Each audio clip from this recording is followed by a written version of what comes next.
बिस्मिल्लाहिर्रहमानिर्रहीम। अस्सलाम वालेकुम स्टूडेंट्स, उम्मीद करता हूँ आप सब खैरियत से होंगे। स्टूडेंट्स, एक और वीडियो के अंदर हाजिर हूँ आप लोग के पास।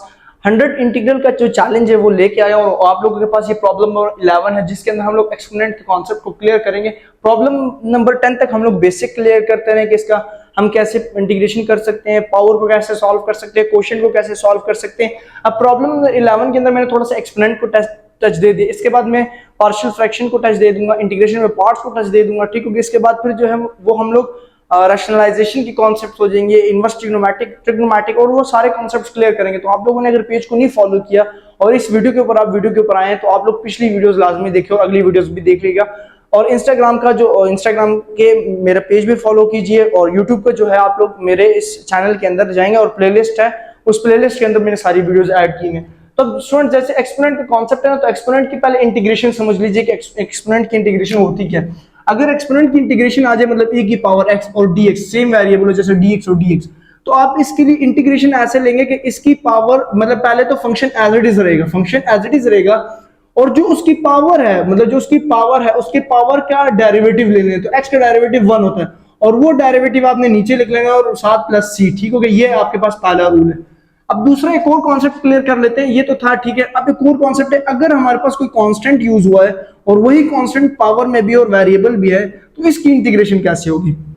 इसकी इंटीग्रेशन ऐसे हो जाएगी कि कांस्टेंट एज इट इज रहेगा, साथ e की पावर ax भी एज इट इज रहेगा और इसकी पावर का डेरिवेटिव लेंगे, a की पावर, इसका डेरिवेटिव, तो a तो कांस्टेंट है और x वेरिएबल है, तो इसका डेरिवेटिव सिर्फ a आ जाएगा। तो जो डेरिवेटिव आएगा वो हम नीचे लिख लेंगे साथ प्लस c, तो a और a कट जाएगा, तो हमारे पास जो इसका आंसर आएगा वो a की पावर ax प्लस c, ठीक हो गया। एक और कॉन्सेप्ट है, मतलब इंपॉर्टेंट है वो समझाना, कि a की पावर ax प्लस b अगर है, b भी कांस्टेंट है और ये, तो इसका dx, तो आपने सबसे पहली चीज कि a की power ax plus b as it is ले लेना है और ax प्लस b का जब आप डेरिवेटिव लोगे तो सिर्फ a आएगा और x की जगह 1 और प्लस 0, तो a इसका क्या आ रहा है वो नीचे आ जाएगा, तो और आगे d प्लस c आ जाएगा, ठीक हो गया। तो ये इसका क्या आ जाएगा सारा कॉन्सेप्ट कि हम एक्सपोनेंट को कैसे सॉल्व कर सकते हैं। अब अपने प्रॉब्लम की तरफ आते हैं, तो प्रॉब्लम के अंदर ये कॉन्सेप्ट है कि हम सबसे पहले इसकी सिंप्लीफिकेशन कर लेते हैं। हम क्या कर लेते हैं कि e की power 2x divided by e की पावर x कर लेते हैं और dx या dx को अगले स्टेप में इसके साथ जोड़ लेंगे, ब्रैकेट लगा लेते हैं, ठीक हो गया, ठीक है। और प्लस e की power x divided by e की पावर x और dx, ठीक हो गया। यहां से e की पावर x और e की पावर x क्या हो जाएगा, कट हो जाएगा। नेक्स्ट स्टेप के अंदर इसको ऊपर ले जाएंगे हम लोग, तो इंटीग्रेशन e की पावर 2x डॉट e की पावर माइनस x प्लस 1 और dx। फिर इन दोनों की बेसिस सेम है, पावर्स ऐड होंगी तो e की पावर x सिर्फ बचेगा और प्लस 1 और dx।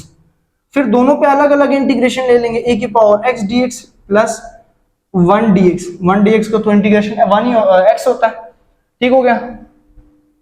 अब इसके बाद नेक्स्ट स्टेप में क्या होगा कि e की पावर x की इंटीग्रेशन मैंने जैसे शुरू में समझाई कि e की पावर x की इंटीग्रेशन ये है, ठीक है। तो इसके लिए हम लोग लेंगे सिर्फ e की पावर x और 1 की इंटीग्रेशन होती है x प्लस c, तो ये हमारे पास इसका क्या आ गया, आंसर आ जाएगा, ठीक है। तो हम इस तरह इसको सॉल्व कर सकते हैं, e की पावर x प्लस x। बस आपने याद रखना है कि हम कभी भी जब भी वेरिएबल लेंगे ना, मतलब मान लो एक और सवाल है, e की पावर 2x स्क्वायर है इंटीग्रेशन, तो जब इसकी इंटीग्रेशन लोगे ना तो इसकी इंटीग्रेशन e की power 2x as it is आ जाएगा, ठीक है, 2x स्क्वायर। और 2x स्क्वायर का डेरिवेटिव क्या होता है हमारे पास, होता है 4x, तो वो जो 4x होगा वो उसके नीचे आ जाएगा, ठीक हो गया। और डेरिवेटिव के अंदर जो है, मतलब जो डेरिवेटिव में हम जब एक्सपोनेंट का डेरिवेटिव लेते हैं तो ये जो हमारे पास इसके नीचे डिवाइड में आता है ये हम मल्टीप्लाई में लिखते हैं, अगर आप लोगों को याद हो, मतलब हमारे पास वो 4x यहाँ पे आ जाएगा। तो वो जब डेरिवेटिव मैंने सॉल्व किए थे आप लोगों को वहां समझाया था, इंटीग्रेशन में वो डिवाइड में आ जाता है। तो आई होप आप लोगों को समझ आ चुकी होगी प्रॉब्लम नंबर 11 की। प्रॉब्लम नंबर 12 की तरफ आते हैं जिसमें मैंने रैशनलाइजेशन को कवर किया हुआ। आप लोगों ने अगर चैनल नहीं सब्सक्राइब किया तो सब्सक्राइब कर दीजिए। फॉर मोर वीडियोस के लिए शुक्रिया, अल्लाह हाफिज।